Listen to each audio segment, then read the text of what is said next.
"I can finally fire a loser like you," she said. "You're incompetent trash and you're fired." I was helplessly forced to resign, tormented by a boss who twisted her beauty into something devilish as she laughed. "My name is Michael. I work for a subcontracting company for a publishing house, struggling through another packed schedule today. I don't get hospitalized anymore, but as a kid, I had frequent asthma attacks and couldn't let go of my inhaler during attacks.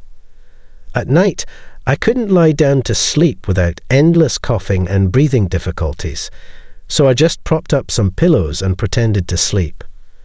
There was no rest for me as a child. I would plaintively tell my mom, "Mom, it's too hard to sleep," despite it being a usual attack. My mom would patiently stay by my side. "That's okay, Michael. I'll read you a book until you can fall asleep," she would say. She would pull all kinds of books from my dad's study and read them to me, old picture books, encyclopedias about animals and space, and sometimes novels that were too hard for a grade schooler. Thanks to that, even though I was terrible at physical education, I excelled in other subjects. Those sleepless nights weren't just about suffering for me. My dad was an avid book collector and would happily listen to my book reviews. "Michael, you're great for an elementary schooler. If you like Mark Twain, try reading Ernest Hemingway," he'd say. "Ernest Hemingway is long. Well, maybe by the time you're in middle school. I'm looking forward to it." My dad passed away when I was in the 6th grade due to pancreatic cancer. It was too late when we realized it. Life became harder, and I spent my 3 years of middle school watching my mom work hard every day. "I want to work after middle school," I said. "Don't be silly. You're smart like your dad. I'll make sure you can go to college," my mom replied. But I didn't want to burden her anymore, so we compromised that I would work after high school. During those tough times, we decided to sell most of Dad's books. It was sad to see the empty bookshelves, but letting go of the books didn't erase the memories with my parents. During high school, I worked part-time jobs non-stop to help my mom. I was pretty proud to be able to buy my own phone with my earnings. But my inherited love for books from my dad always got the better of me, and I'd often find myself about to buy interesting new releases at the bookstore. Hardcover novels are kind of expensive, not something a high schooler with just an allowance could afford. Many times when that happened, I'd reserve them at the local library. I might have to wait a bit for new releases, but hey, reading for free is awesome. One day while making my regular library trips during breaks from work, I noticed this guy who was always there at the same time reading the newspaper in the same spot. He dressed casually, but had this unique sense of cleanliness with his crisply ironed slacks. He seemed about the age my dad would be if he were still alive. Our eyes met once when I was looking at him. He was a friendly man and struck up a conversation. "You come here often, don't you? Borrowed any new books?" "Yeah, you're always reading the newspaper. Don't you read books?" He told me it was his morning routine to read the newspaper and then a novel. Not many kids at school read print media, and my mom is so busy that we often miss each other. I was thrilled to finally have someone to share my love of reading with. He was really surprised to find out I was still in high school. "You're quite mature and quick with it. I'm impressed. Aren't you young to be reading that book?" Turns out he had already checked out the new mystery novel I just borrowed and was happy to discuss it with me. "It's super interesting. It's by a new author, but I bet it'll win an award." Our conversations reminded me of the times with my dad, and he seemed to enjoy our book talks, treating me like a younger buddy with a shared interest. This continued until I graduated high school. Back then, I dreamed of working at a prestigious publishing house, but job hunting was tough. The big publishing houses I admired prioritized educational background for fresh graduates and exceptional experience for mid-career hires. We didn't have the savings for me to go to college. I sent out countless resumes and shared my passion, but kept getting rejected. It felt like a personal denial after a while, frustrating and disheartening. I wanted to be an editor, supporting authors, and helping bring more exciting stuff into the world. But reality was harsh. Sometimes passion alone isn't enough. Finally, I broadened my search and met Thomas, the CEO of my current company, a small subcontracting company where even the CEO gets involved in interviews. But the CEO was a humble and good person. He took pity on me after my numerous rejections and offered a trial period with the promise of a full-time position if things went well. It wasn't exactly the dream, but having a decent salary helped ease our family's financial strain. Mom doesn't have to cram in as much work now, and even put on a little weight. Thomas occasionally brings snacks to interact with the employees. "Michael, how are you settling in? Our print shop is small and busy, right?" "No way, I love it. I've always wanted to work with books," I replied. A colleague repeatedly said, "Michael is really doing a great job. His work is meticulous, and it's nice to have a good kid like him around." Thomas seemed pleased with the way things were going at the workplace. It was a physically and mentally demanding job, but all my colleagues were nice people, and I thought I was lucky to have such a good workplace. But back then, I had no idea what was coming. 4 years after I joined the company, Thomas brought someone he wanted everyone to meet, his own daughter, Rachel. She was a beautiful lady dressed in a navy blouse and a laced pencil skirt, looking every bit the capable office worker. She had just graduated from college. I might sound like a doting father, but she's my daughter. I'm sure she'll do great here too, but don't hold back just because she's the boss's daughter. "Everyone, please be nice to her," Thomas said. Rachel bowed gracefully. "I look forward to learning from all of you." Rachel was quick to pick up the work and delivered much faster than required by her clients, boosting her performance rapidly. My colleagues jokes, "She's really good at her job. At this rate, she'll surpass us soon." And true enough, she became a manager in no time.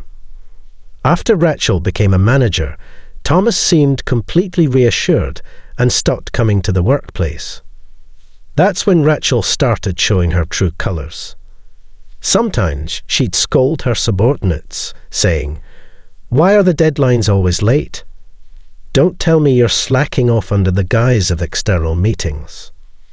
Other times she'd harshly criticise, "Who made this estimate? I'll redo it.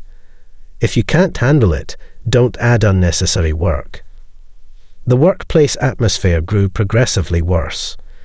One by one, my colleagues who had fought alongside me for 4 years left, and before I knew it, I was the only one who knew Rachel from her early days. The team had completely changed. They were all kind-hearted and diligent people, capable of better treatment elsewhere. I went to work each day trying my best not to show the gloominess I felt inside. Once Rachel pointed out to me, saying, "You look so gloomy. You're bringing down the mood." Since then, I've been desperately trying to stay on her good side to avoid becoming a target of her bullying. Clients started to worry, asking, "Michael, are you okay? You seem to have lost a lot of weight," and giving me puzzled looks when the number of accounts I managed suddenly decreased. The workload, which was already heavy, started to weigh down on both me and Rachel. Even as people left, the work didn't decrease. Driven to keep Rachel out of my mind, I started working with intense determination, and finally, I reached the top in sales performance. As I was dragging my exhausted body home one day, Rachel called me in. "Michael, can I have a word with you?" What could it be? Had I made a mistake at work? I have been so careful not to upset Rachel recently. I can't think of any reason for being called in. With an uneasy feeling, I went to see her, only to be told, I wouldn't mind dating you. Incredibly, I'm being confessed to by Rachel.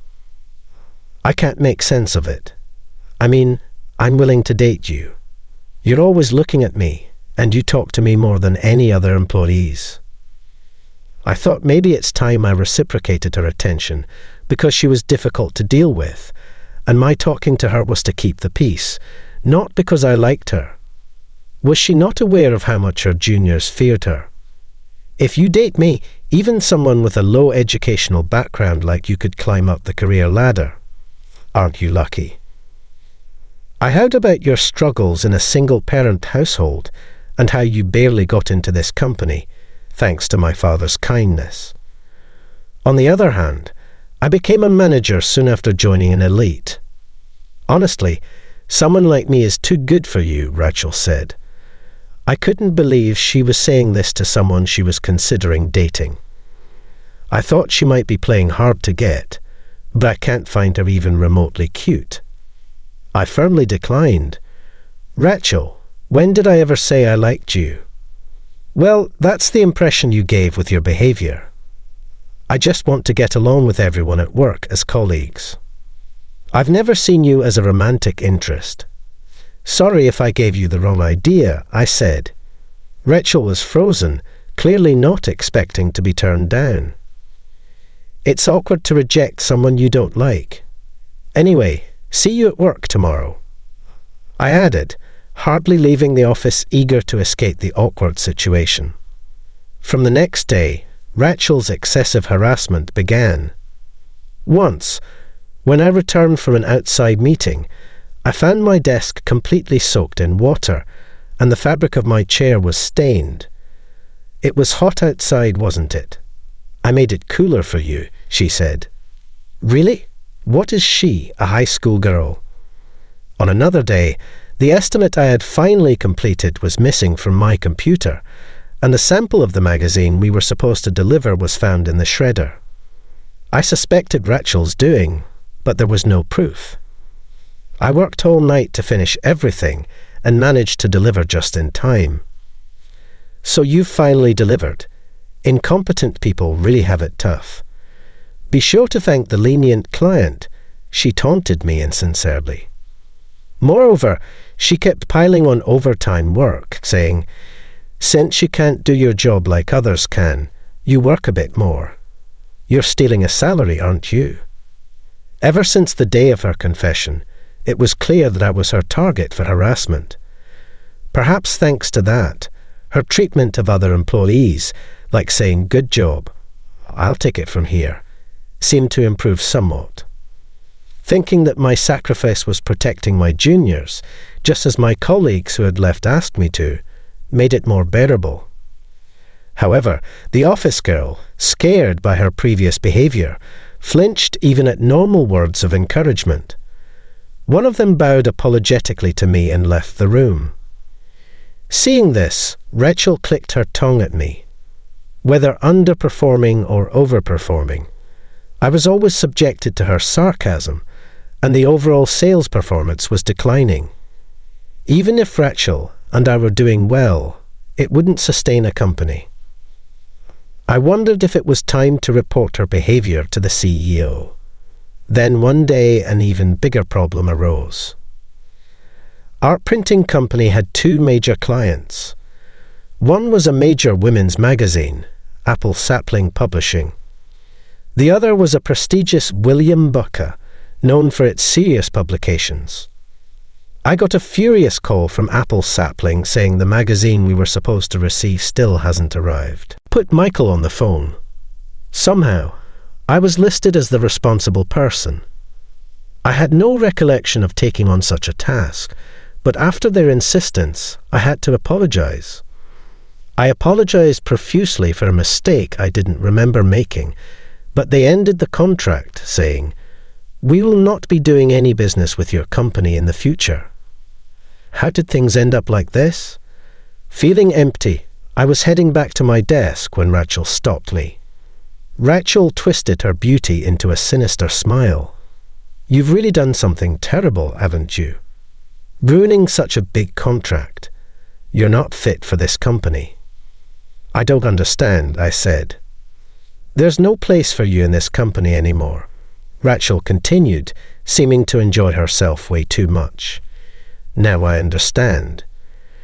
This whole thing was her doing, but I don't have any evidence right now to accuse Rachel of her misdeeds. She went to such lengths, causing trouble for another company just to corner me. I can finally fire a loser like you. Incompetent trash like you are fired, she said. I'm sorry, Thomas. I'm just too tired, fed up with everything. I decided to resign. After submitting my resignation, I spent my days lazing around at home. For the first time in a while, my mom, noticing my weight loss, kept trying to feed me more. I had to be careful not to gain too much weight. It seems she used the money I sent to restore my father's buck collection, and the buck shelves were lively again. Reading while drinking in my dad's chair during the day felt like a luxury. The Ernest Hemingway books, which seemed long when I was in elementary school, now had a deeper flavour. One day I got a call from an unknown number. I ignored it, thinking it was a scam, but it kept calling day after day. So I finally answered. It was Rachel. You finally picked up, Rachel said, sounding exhausted even over the phone. She explained why she called. Apparently, the chairman of the last major contract we had threatened to cut ties if I left. If we lost that contract, the company would go bankrupt. So she wanted me to come back. Who are you, Michael? I had no idea you had such connections with major clients. I didn't understand it myself. I was reluctant to go back to the company I had quit, but I hadn't properly said goodbye to Thomas and my juniors. So I reluctantly went with some gifts. After greeting my juniors, I headed to the reception room.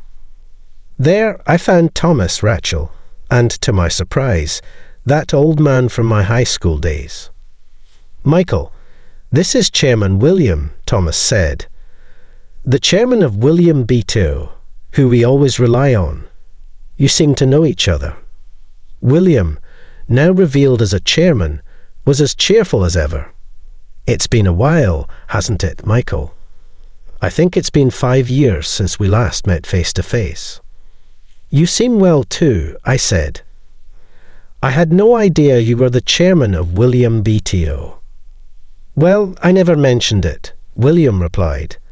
I just wanted to be friends with you as a fellow book lover. As you get older and more important, it's hard to make new friends. Rachel looked astonished at my familiar interaction with the chairman. Why would someone like you know William? She seemed to want to say. Thomas. I joined the conversation. Michael, as you might have heard from Rachel, William values you highly. He even said he would terminate the contract if you aren't the point of contact. Would you consider coming back to our company? We really need you. Thomas lowered his head. William also inquired why I suddenly left. Does Thomas not know about Rachel's misdeeds? I wondered. I'm flattered by your offer. I replied, but did anyone tell you I resigned? I heard from Rachel it was for personal reasons. Your mother is unwell, right? I understand it's a difficult time, but what do you think? It's all fabricated, I continued. Any small sense of obligation I had left was gone. The reason I resigned was because I couldn't tolerate Rachel's misdeeds. Rachel, I spoke my thoughts to her. I still can forgive you, but I know when you were a newcomer, you worked harder than anyone and became a manager. You're an incredible person. That's why I'm sorry I couldn't admonish you as a subordinate. It's too late now, but I really wanted to be closer to you. Rachel, unable to speak, sobbed and, after calming down, admitted all her wrongdoings and sincerely apologized. I'm truly sorry for everything I've done. Honestly, I wanted to be loved by you too. A month after this conversation, I'm being rigorously trained in editing by William himself. I'm back to busy days, but as William said, it's much more enjoyable than before. Chairman William, knowing me from the past, used a quote from some book. Not all those who lack money are talented, but it's true that many talented people don't have money. I find it enjoyable to find and support such people. Soon after, I was able to bring 2 bestsellers into the world. They were books I proudly completed in collaboration with the authors, working hand in hand. The company I left reportedly went bankrupt. Thomas is using his savings to apologize to Rachel's victims. Rachel is starting from scratch in a completely unrelated company, helping with the family finances. I hope she faces her actions. While having coffee with the chairman, I quietly reflected. Despite everything that's happened, I think I've overcome my past for who I am today. I'm happy to have my dream come true. The chairman replied with his usual cheerful smile, "Don't talk as if you've burned out. You're just starting, you rookie editor."